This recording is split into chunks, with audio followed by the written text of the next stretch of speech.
अस्सलाम वालेकुम। अच्छा, एक भाई ने वॉइस मैसेज किया था व्हाट्सएप पर कि आप मैदे के बारे में बता दें, क्योंकि तज़ाबियत उनके मैदे में बहुत ज़्यादा है। तकरीबन 8-10 साल का वो कह रहे थे कि इतना अरसा हो चुका है लेकिन मैदे से तज़ाबियत ख़त्म नहीं हो रही, सीने में जलन होती है। तो इस तरह के मसाइल हैं, इसकी क्या वजह है? तो हमने उन्हें बताने की बजाय एक वीडियो बना दी ताकि उनको तो फ़ायदा होगा लेकिन जो दूसरे वीडियो देखेंगे उनको भी फ़ायदा हो जाए। इंशाल्लाह इस वीडियो में आपको वजह, ठोस इलाज, परहेज़ और कानून मुफ़रद अज़ा के मुताबिक इलाज बताया जाएगा। देखिए, मैदे में सिर्फ़ 3 तरह की तकलीफ़ें मुमकिन है, क्योंकि मैदे के बहुत से मसाइल हैं, इसलिए हमने सोचा कि मैदे पर भी बात की जाए। अगर डॉक्टरों के पास चले जाएँ तो वो कहते हैं कि एसिड बढ़ चुका है आपके मैदे में, तेज़ाबियत बढ़ गई है। अगर हकीमों के पास चले जाएँ तो वो कहते हैं कि गर्मी हो गई है। तो कैसे पता चले कि मैदे में गर्मी हुई है? क्या मसला है? कैसे आम बंदा समझे?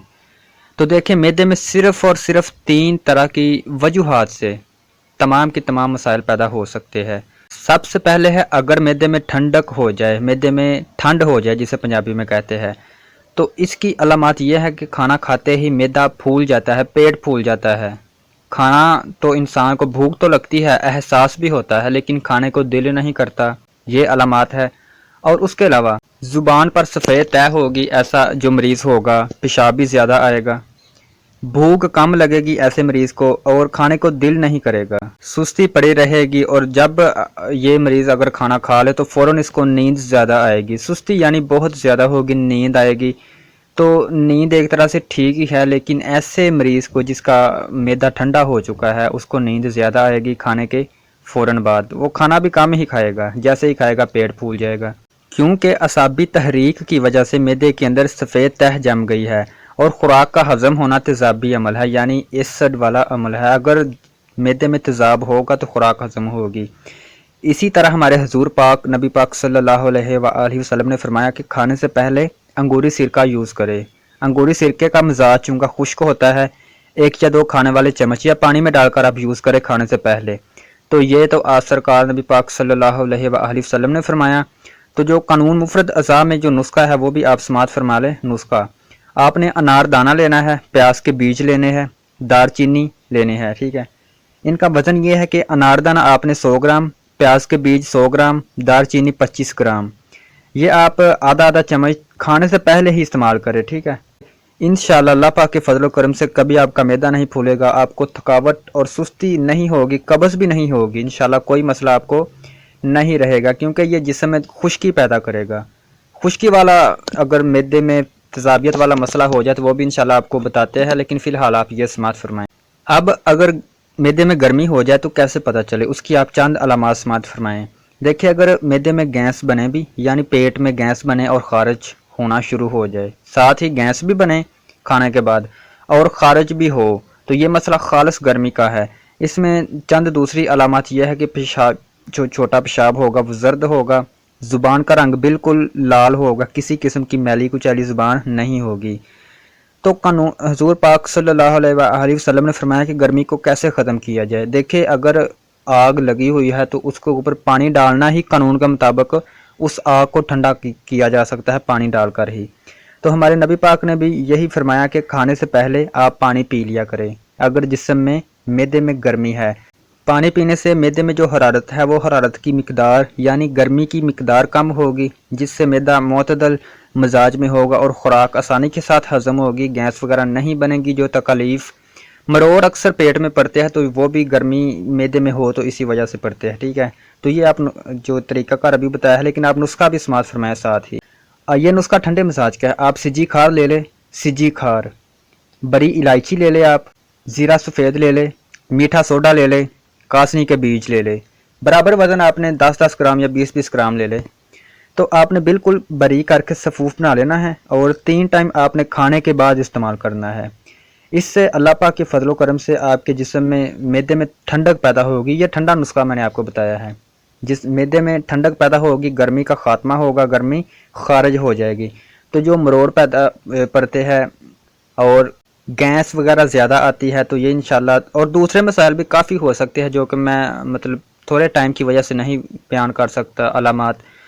تو گرمی کے جتنے بھی مسائل ہیں وہ اس نسخے سے انشاءاللہ ختم ہو جائیں گے، کیونکہ یہ قانون مفرد اعضاء کے مطابق نسخہ ہم نے آپ کو بتایا ہے جو کہ معدے میں ٹھنڈک پیدا کرے گا، گرمی کا خاتمہ کرے گا۔ اب تیسرا مسئلہ ہے کہ اگر معدے میں تیزابیت بھر جائے، تیزابیت کہتے ہیں خشکی کو، اور قانون مفرد اعضاء کے مطابق اس کو عضلاتی مزاج بھی کہا جاتا ہے۔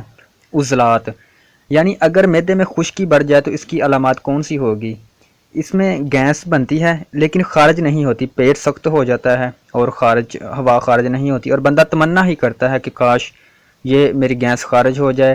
یہ دراصل تیزابی مسئلہ ہوتا ہے۔ اس میں دوسری علامات یہ ہے کہ سینے میں جلن ہوتی ہے، سینے میں جلن ہوتی ہے، اور اکثر مریض شکایت کرتے ہیں کہ میرے سینے میں جلن ہو رہی ہے، کھٹے ڈکار آتے ہیں، کھٹے ڈکار، اور کھٹی چیز کا مطلب ہوتا ہے تیزابیت معدے میں زیادہ ہے۔ اور اس کے علاوہ زبان ہلکی سفید ہوگی، ہلکی سفید، زیادہ سفید نہیں ہوگی، پیشاب کبھی سفید ہوگا اور کبھی زرد رنگ کا ہوگا، یہ علامات ہے مین، ٹھیک ہے۔ تو اس سلسلے میں ہمارے نبی پاک صلی اللہ علیہ وآلہ وسلم نے فرمایا کہ اگر ایسا مریض ہے جس کے معدے میں تیزابیت زیادہ ہے تو وہ نمک چاٹ لے، کھانے سے پہلے تھوڑا سا نمک چاٹ لے، کیونکہ جس جگہ پر نمک ہوگا وہاں پر تیزاب نہیں ہوگا، یہ قانون فطرت ہے۔ اور ہمارا بھی معمول یہی ہے کہ اگر کوئی چیز کھٹی ہو تو اس میں نمک ملاتے ہیں تو اس کی کھٹاس کم ہو جاتی ہے۔ اکثر دل کے وال خراب ہو جاتے ہیں تو یا دل کے خراب وال ہو جاتے ہیں تو اسٹینٹ ڈالنے پڑتے ہیں، تو یہ سارے تیزابی معاملے ہوتے ہیں۔ نسخہ آپ اس معاملے میں سماعت فرمائیں۔ قانون مفرد اعضاء کا 5 نمبر ہمارا نسخہ ہے، ہاضم نمبر 5، غدی اعصابی ہاضم اس کو کہا جاتا ہے۔ تیزابیت کو ختم کرنے والے نسخے کے آپ چند فوائد سماعت فرما لیں کہ اس سے آپ کو کیا فائد ہوگے، جو نسخہ میں نے ابھی آپ کو بتا رہا ہوں جو کہ جسم معدے سے تیزابیت کو ختم کرے گا۔ دیکھیں یہ غدی اعصابی یعنی گرم تر مزاج کا حامل ہے، ترش ڈکارے یعنی کھٹی ڈکارے، پیٹ میں ہوا کا گولا، ریاح، بد ہضمی، درد پیٹ، بھوک کا نہ لگنا، قبض، خارش، پھورے، پنسی، پرانی پیچس، بد ہضمی کے دست، اختلام، معدہ جگر کے لیے آب حیات ہے۔ چند دنوں میں تمام علامات ٹھیک ہو کر صحت بحال ہو جاتی ہے۔ اس کی صرف ایک خوراک کھانے سے کھایا پیا فوراً ہضم ہو جاتا ہے۔ نسخے کے اجزاء آپ سماعت فرمائیں۔ سنڈ یعنی خشک ادرک آپ نے 1 تولہ، سیاہ مرچ 1 تولہ، فلفل دراس 1 تولہ، نوشادر ٹھیکری والا 1 تولہ، پودینہ خشک پودینہ آپ نے لینا ہے 2 تولہ، گندک آملہ سار 4 تولہ، میٹھا سوڈا 4 تولہ، خوردنی نمک یعنی کھانے والا نمک جو گھروں میں استعمال ہوتا ہے وہ آپ نے 8 تولہ لینا ہے، ریوند کھتائی 4 تولہ، اور سونف آپ نے 4 تولہ۔ یہ قانون مفرد اعضاء کا ہاضم نمبر 5 ہے، اس کی ویڈیو بنائی ہوئی ہے، آپ کو لنک پرووائڈ کرنے کی میں کوشش کروں گا۔ تو اس نسخے کا مزاج جو قانون کے مطابق ہے گرم تر ہے، گرم تر یعنی گرمی بھی ہے اور تری بھی ہے۔ یہ آپ 500 گرام سے 500 ملی گرام سے لے کر 1 گرام تک استعمال کر سکتے ہیں، یعنی آدھی چمچ سے پونی چمچ تک آپ اس کو 3 ٹائم استعمال کریں، صبح دوپہر شام کھانے کے بعد۔ اگر مسائل آپ کے زیادہ ہے یعنی تیزابیت کا مسئلہ پرانا ہے تو پھر آپ کھانے سے پہلے ہی استعمال کریں، ٹھیک ہے۔ طریقہ کار یہ ہے کہ آپ سب دواؤں کو بالکل باریک کر لیں، پاؤڈر کی طرح بنا کر سفوک کر لیں، تو بس یہ آپ کا جو نسخہ ہے وہ تیار ہے۔ گزارش آپ سے یہ ہے کہ چینل کو سبسکرائب کر لیں اگر آپ ویڈیو پر نئے ہیں، تو اللہ پاک آپ کو خوش رکھے۔ انشاءاللہ ہم جو ہمیں کمنٹ آ رہے ہیں ہم ان کے مطابق ویڈیوز بنا رہے ہیں آہستہ آہستہ، اور کافی کمنٹس ہمارے پاس پڑے ہوئے ہیں جو کہ ہم ابھی تک ویڈیو نہیں بنا سکے، لیکن انشاءاللہ ان کمنٹس کو بھی ہم ان پر بھی ایک ویڈیو بنائیں گے۔ تو آہستہ آہستہ دیکھیں ایک انسان ہے تو ایک انسان اتنے ساری ویڈیوز کیسے بنا سکتا ہے، تو کوشش ہم یہی کرتے ہیں کہ جو آپ کمنٹ کرتے ہیں جس بارے میں آپ کہتے ہیں تو ہم اس بارے میں اس بیماری کے بارے میں خاص طور پر ویڈیو بنائیں اور اس کا اصولی علاج بتا دیں تاکہ آپ کو فائدہ ہو سکے۔ السلام علیکم، خدا حافظ۔